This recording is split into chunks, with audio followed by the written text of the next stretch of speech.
They had a choice, and it was either Mao Zedong or Chiang Kai-shek, and they chose Mao Zedong. And incidentally, those two men were married to two sisters, which most people don't know. That's interesting, yeah. And anyway, Chiang Kai-shek should have been the natural extension, but their think tanks had other things in mind. But the reason I'm mentioning this is the Chinese have been in on this for a long time. This is nothing new. Yeah, I just wonder, though, want to get a bigger piece of the action. I've heard him talk about, will we be using the yuan here, the Y-U-A-N, yuan, Chinese yuan here in the United States. We're going to be right back with our guest today. He says the answer is using 10 different currencies backed by gold. But I think that makes just way too much sense, though. We'll be right back with the Power Hour after this 4-minute break with more of Bob Chapman. Stay tuned to the Power Hour. That's right, ladies and gentlemen, we are talking to the truth man himself, Bob Chapman, the financial truth man. And the International Forecaster is a newsletter that you can actually get a copy of to check out. See if you want to take the newsletter before you subscribe. The International Forecaster newsletter. The phone number is 877-479-8178. 877-479-8178, or go to theinternationalforecaster.com. And remember, forecaster is Forecaster. Back to Bob Chapman right now. Bob, we're looking at a market that doesn't seem to be doing a whole lot right now as a result of all of the indicators that have taken place, or all the things that have taken place. And yet we're not hearing a whole lot if you're watching the financial news. It's kind of like, oh, everything's just fine. We don't even hear anything about the war in Iraq or the war in Afghanistan. Out of sight, out of mind. But what's really going on beneath the surface? Well, I think we all have to consider that the stock market has just rallied from its lows. We'll use the Dow of 6,600 to 86 or 700 in that area. And that's quite a bear market rally, although not quite as strong as the rally that occurred in 1931.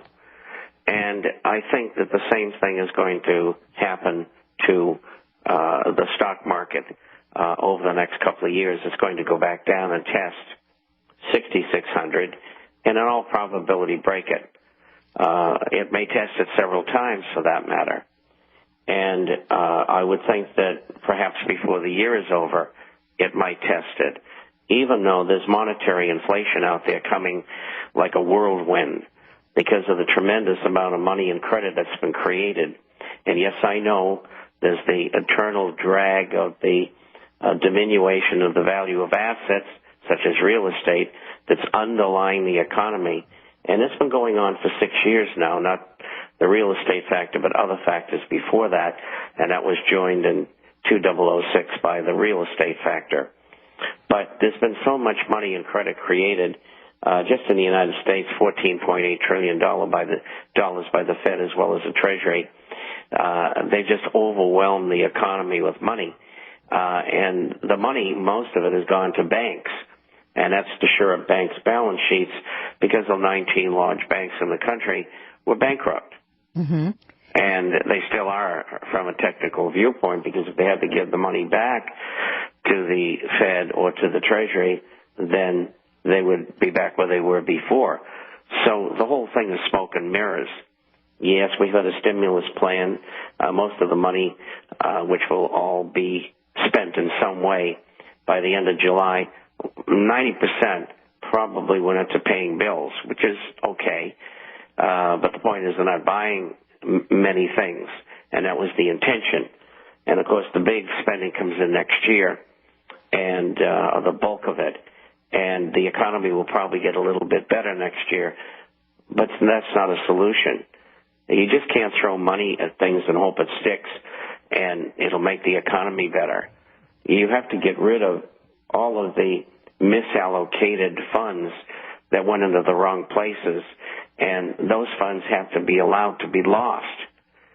And it's just like the bankruptcy of General Motors and Chrysler, which has been coming for years. They should have been allowed to go through a normal bankruptcy.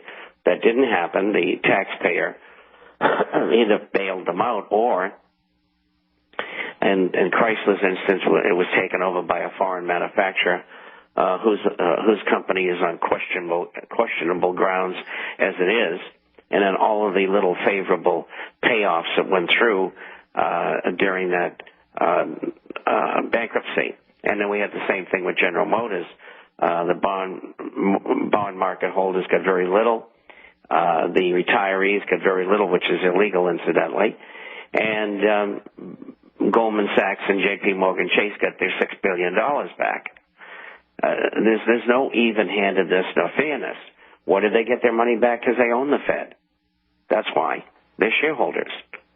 Which, incidentally, the H.R. 1207 by Ron Paul to investigate the Federal Reserve, as of late last week, had 258 co-sponsors.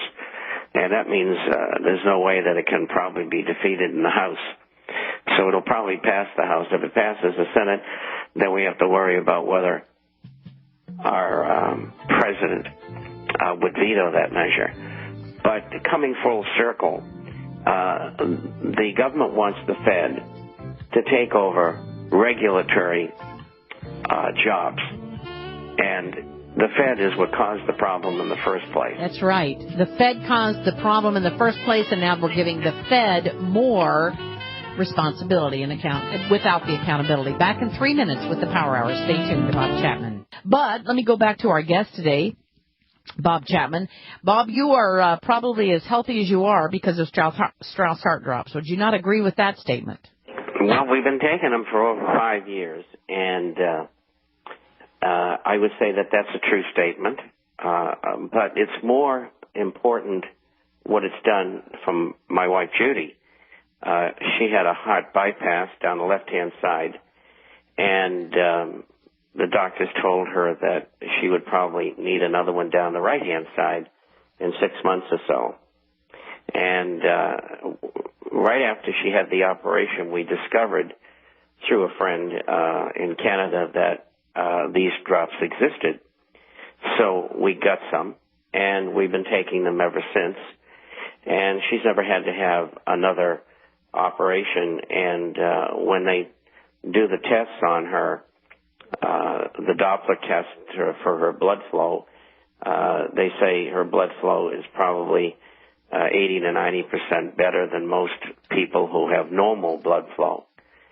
And so there's nothing else that she has done during that 5-year period that's different than what she did before. We've been taking vitamins, minerals, herbs, hormones for 45 years, and lots of them, believe me. Mm-hmm. And so we still do that. And so this incursion into her in my intake was solitary. Nothing else was added in. It was the only thing that we did different. So by backing into the occurrence of the use of Strauss heart drops, I have to assume that they were responsible for her excellent condition, and probably mine as well. My blood pressure is 110/65. Fantastic. And I'm 73 years old. My heartbeat's 65. And I've been in, prior to doing the Forecaster, I was a stockbroker for 28 years, and that is a high-pressure job. Oh, yeah. You know, I can't even imagine what the blood pressure must be like on those people that are in Wall Street, and the fact that either they're probably on the SSRI drugs, Lipitor, and the high blood pressure medications. They've got to be one of the most medicated groups of people out there. Well, they do. They should drink a lot of alcohol, I'll tell you that. Than to undo all of it at nighttime. Well, I appreciate your saying that about Strauss heart drops, but and they are just a true story for those who hadn't heard it. And it works. Please buy it and use it. Follow the instructions.